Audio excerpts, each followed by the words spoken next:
இதுதான் அல்ல என்ன சொல்கிறான், இப்படி பண்ணுறவங்களுக்கு வானத்தின் வாசல்கள் திறக்கப்படாது. அது என்ன வானத்தின் வாசல்கள்? வானத்தின் வாசல்கள் திறக்கப்படாது அப்படின்னா என்ன அர்த்தம்னா, இதுக்கு நிறைய பேர் நிறைய விளக்கங்கள் சொல்கிறேன், சரியா? அதாவது பூமியில் தான் மறுமை நாள் விசாரணை இருக்கும், பூமியில் தான் மறுமையுடைய விசாரணை நடக்கும். இந்த பூமி அழிக்கப்பட்டு மறுபடியும் இந்த பூமியை வேறு பூமியாக படைக்கப்படும். அப்போது விசாரணை மாஷர்லாம் இந்த உலகத்தில் தான் நடக்கும். அல்லாஹ் தான் வருவான் விசாரிக்கிறதுக்கு. அப்போது நடக்கும்போது இந்த விசாரணையெல்லாம் முடிஞ்சதுக்கப்புறம் அதுக்கப்புறம் மேலே போய் சொர்க்கத்தை ரீச் பண்ணுவாங்க அப்படிங்கிற ஒரு மீனிங் கொடுக்குறாங்க. அது இல்லாமல் இதை பார்த்தா நேரடியாக ஒரு ஹதீஸே இருக்குது. என்ன ஹதீஸ் இருக்குது அப்படின்னா, அது ஒரு நீளமான ஹதீஸு. அதை நான் சுருக்கமாக சொல்கிறேன். ஒரு காஃபிர் இவ்வுலகை விட்டும் பிரிந்து மறுமை பயணத்தை நெருங்கும் போது, அப்போ ஒரு அல்லாவுடைய வசனங்களை கேர் பண்ணாதவன், நிராகரித்தவன் ஒருத்தன் இந்த உலகத்தை விட்டு கிளம்புறான், மரணம் வந்துருச்சு. அப்போ என்ன நடக்கும் அப்படின்னு இது ஹதீஸில் ரசூலுல்லாஹ் சொல்கிறாங்க. கருத்த முகங்களை கொண்ட வானவர்கள் வானத்தில் இருந்து அவரிடம் இறங்கி வருவார்கள். கருகருன்னு மூஞ்சி இருக்கும், மிகவும் பயங்கரமாக இருக்கும். வானவர்கள்லேயே அழகாகவும் இருப்பாங்க, கொடூரமாகவும் இருப்பாங்க. பாவிகளுக்கு வர்ற வானவர்கள் கொடூரமாக இருப்பாங்க. அவர்களிடம் கரடு முரடான சாக்கு துணிகள் இருக்கும். அவர்கள் அந்த மனிதனின் பார்வை எட்டும் தூரம் வரை அமர்ந்து கொள்வார்கள்.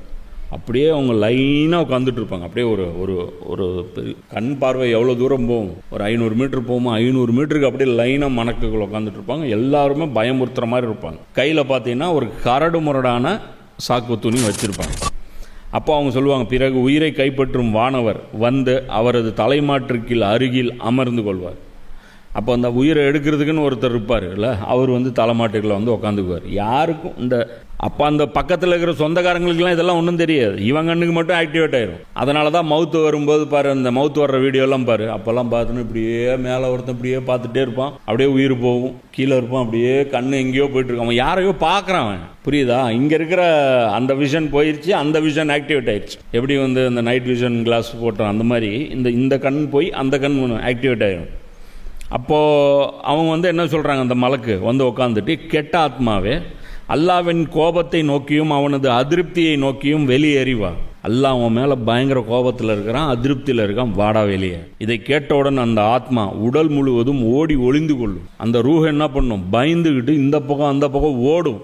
நான் வரமாட்டேன், இப்போ நீ கூப்பிட்டீங்கன்னா நீங்கள் அடிப்பீங்க அப்படின்னு சொல்லிட்டு அது வர. அப்போது மலக்குல் மவுத்து ஈரமான கம்பலில் இருந்து இரும்பு கம்பியை இழுப்பதை போன்று அந்த உயிரை உடலில் இருந்து பலவந்தமாக இழுப்பார். அந்த உயிரை பிடிச்சி கடினமாக பிடிச்சி அதை பிச்சை எடுப்பாங்க. அப்படியே அந்த சாக்பையை பிச்சை எடுக்கிற மாதிரி.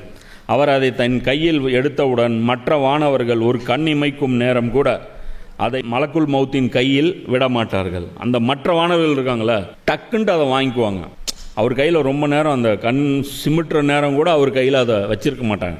உடனடியாக அந்த ஆத்மாவை தாங்கள் கொண்டு வந்த அந்த சாக்கு துணியில் சுற்றி விடுவார்கள். வச்சிருந்தாங்களே ஒரு சாக்கு துணி, அதில் சுற்றிடுவாங்க. அதிலிருந்து பூமியில் உள்ள பிணங்களிலேயே மிகவும் மோசமான துர்நாற்றம் வீசும்.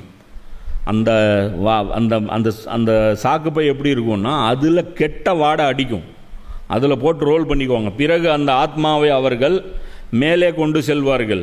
அப்புறம் அந்த ஆத்மாவை வேலை எடுத்துகிட்டு போவாங்க.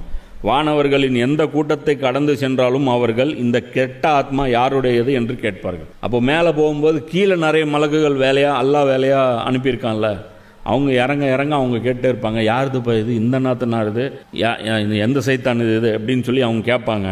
அதற்கு அவர்கள் இவ்வுலகில் அந்த மனிதன் அழைக்கப்பட்ட பெயர்களிலேயே மிகவும் மோசமான பெயரை கூறி இன்னாரது மகன் இன்னார் என்று பதிலளிப்பார்கள். ஊரில் நம்மளை நிறைய பேர் நிறைய வார்த்தை சொல்லியிருப்பாங்கல்ல. ஒருத்தன் பேரை சொல்லி கூப்பிட்டுருப்பான், ஒருத்தன் டே சாவுகிறாக்கின்னு இருப்பான். அப்போது ஊரில் இருக்கிறதுலே எந்த வார்த்தை ரொம்ப கேடு கெட்டதோ அந்த வார்த்தையை சொல்லி அந்த நாதாரி நாய் போகுது சொல்கிறான். இப்படி தான் அந்த மலக்குகள் பேசுவாங்க. முதல் வானத்தை அவர்கள் அடையும் போது கதவை திறக்க சொல்வார்கள். ஆனால் அவருக்காக கதவு திறக்கப்படாது. இதுதான் மேட்ரு. இந்த ஆயத்தோடு அப்படியே மேட்ச் ஆகுதா?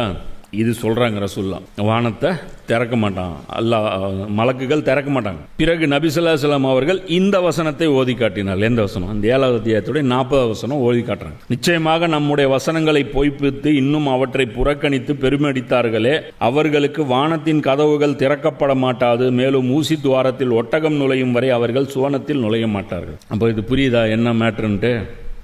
அப்போ ரசூலுல்லாஹ் இதே சொல்கிறாங்க. அப்போது அல்லாஹ் அவனுடைய அமல் புத்தகத்தை, செயல் குறிப்பை மிக ஆழமான பூமியில் உள்ள சிஜ்ஜீன் எனும் இடத்தில் எழுதுங்கள் என்று கூறுவான். அப்போ அல்லாஹ் என்ன சொல்லுவான், மேலே இருந்து சவுண்ட் வரும்.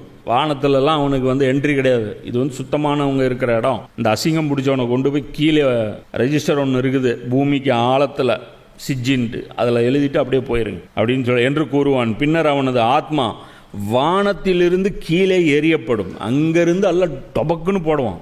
ஃபஸ்ட்டு வானம் வரைக்கும் போயிட்டு அங்கேருந்து அவன் இந்த கீழே விழுவும்போது அதுக்கப்புறமும் ரசூலுல்லாஹ் இன்னொரு ஆயத்தும் ஓதுறாங்க. யார் அல்லாஹ்வுக்கு இணை வைக்கிறார்களோ அவன் வானத்திலிருந்து விழுந்து பறவைகள் அவனை கொத்தி சென்றவனை போல அல்லது காற்று அவனை வெகு தொலைவில் உள்ள இடத்திற்கு அடித்து சென்றவனை போல் ஆகிவிடுவான் அப்படின்னு ரசூலுல்லாஹ் சொல்கிறாங்க. இது பார்த்தீங்கன்னா 22:31 வசனம். அப்போ 2 ஆயத்து விளக்கம் சொல்கிறாங்க. ஒன்று வானத்துக்கு மேலே போகிறது, இன்னொன்று அவன் கீழே தூக்கி எறிப்பான். அதுக்கப்புறம் கபருடைய அசாபு ஸ்டார்ட். இது ஃபுல் ஹதீஸ், இது பெரிய ஹதீஸ். இது கிட்டத்தட்ட ஒரு 3-4 பேஜுக்கு வரும். மவுத்திலிருந்து கபருடைய அசாப் வரைக்கும் விரிவாக வரும். இதை பார்த்தோம்னாலே தெரிஞ்சிடும். புரிஞ்சுதா? எப்பயுமே அல்லாஹ்வுக்கு சின்சியராக நடக்கும், நடிக்கக்கூடாது.